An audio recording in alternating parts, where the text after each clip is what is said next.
I woke up to a light flash. Ugh! What was that? He had been taking photos of me whilst I was sleeping. I was horrified. What was he wanting the photos for? Was he using them for personal use? Was he putting them online? This was the man I loved. Why was he doing this? When I met my husband, I thought he was the most perfect man I had ever seen. Successful, smart, well-liked by all, kind family, athletic, and very handsome. We had an interesting start to our relationship. He chased me, and I turned him down for almost a year. I was only 18 and not ready to get into a serious relationship with a man who seemed to be different from the other boys I had dated. But he was very persistent, and eventually I could not turn him down anymore. After we had been together a year and a half, he proposed to me. I was so happy. I knew he was a caring and sensible man who would look after me. But then something happened. A week before our wedding, we were at a party. We had both been drinking, and we went out the front of the house where the party was and began kissing. One thing led to another, and before I knew it, I was laying on the grass and he was on top of me. It's not like we had not done anything before, and I was about to marry this man. But we were in sight of anyone coming in and out of the party, and the grass was cold and wet. I said no and tried to get him off of me. He did not stop. After he finished, I remember laying there feeling numb. Did that just happen? Should I have said no louder? Maybe he didn't hear me. No one caught us, so maybe it wasn't a big deal. After all, I was his soon-to-be wife. Looking back on things now, this was strike one. I put it behind me. We got married, and not long after, along came our beautiful daughter, followed a few years later by our second daughter. My family was complete, and I had put that night well out of my mind.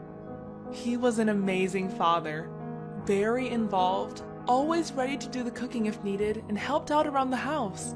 He loved taking the girls to play dates and the park. He was always committed to us 100%. After 10 years of marriage, our bedroom life had had its ups and downs.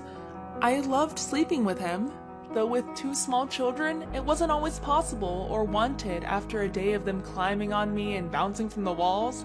He had expressed that he would like more lovemaking and to be more adventurous. The thought that he wasn't happy with our love life hurt me inside, but I was understanding. He looked at videos online often, and although I didn't like it, I could not complain. At least he wasn't cheating, I thought. Plus, I figured most men do it. Maybe he was just frustrated and wanted me to sleep with him. So I did. A few nights later, I woke up to a light flash. Ugh! What was that? He had been taking photos of me whilst I was sleeping. I was horrified. What was he wanting the photos for? Was he using them for his personal use? Was he putting them online? I stood up for myself and told him I was not happy with it. He said the photos were just for him and just 'cause I was so beautiful. It didn't matter to me. I was not okay with this. Even though I had caught him and confronted him, it still did not stop him. Sometimes it would happen multiple nights in a row. Sometimes it didn't happen for so long I thought he had stopped. And then weeks later he would do it again. Sometimes he was drunk, sometimes he was sober. I never knew when it was going to happen. What was worse is that I never knew how often it was happening, and I wasn't waking up. Out with our families or with our girls, he was the perfect man. I couldn't believe the guy I was looking at in our day-to-day lives was the same man who was doing this to me. This put a lot of tension on our relationship, and we began to argue more. I started to become irritable and tired, making me look like the bad person when out in public. I was so sad that I had lost trust in him. Was he a deviant? Maybe he was selling my photos online. Could I trust him anymore? Would he touch my girls? I had a million thoughts rattling through my mind. And all of the time, he would try to make me feel like it was just because he loved me and found me so attractive. One night, I pretended to stir to see his reaction. He just stroked me back off to sleep. He wanted me to be asleep. He didn't want me to wake up. Why was he doing this? I started not sleeping well at all, always in fear, wondering if tonight was the night. I tried to tell him this and he said he wouldn't do it again. Then he would. It wasn't until I threatened to leave and told his brothers what he had been doing that he said he didn't know how much it was affecting me and he wouldn't do it again. His brothers convinced me to stay with him because he was such a great father and in all other aspects a great husband. But this was strike two. He went to see a counselor and I, for a moment, thought everything was going to be okay. I tried to forgive him and move on. Then one night, after he had been drinking heavily, I woke up pinned to my bed to see him sitting on top of me. My instant reaction was fear at this point. He said something incoherent and punched me hard in the stomach. I curled up in pain and rolled to the side, throwing him off. He passed out.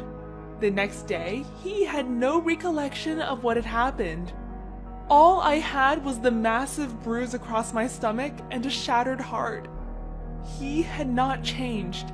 He had escalated. Strike three. He apologized many times, cried, said he would never hurt me again. However, for me, I had now been in fear for 5 years. My girls were old enough to see that their mom was not happy. This, for me, gave me the strength to move on. He may be a good father, a good employer, a good friend, and a good son, but he was not a good husband. No matter how good things look on the outside, sometimes you just don't know what is happening behind closed doors.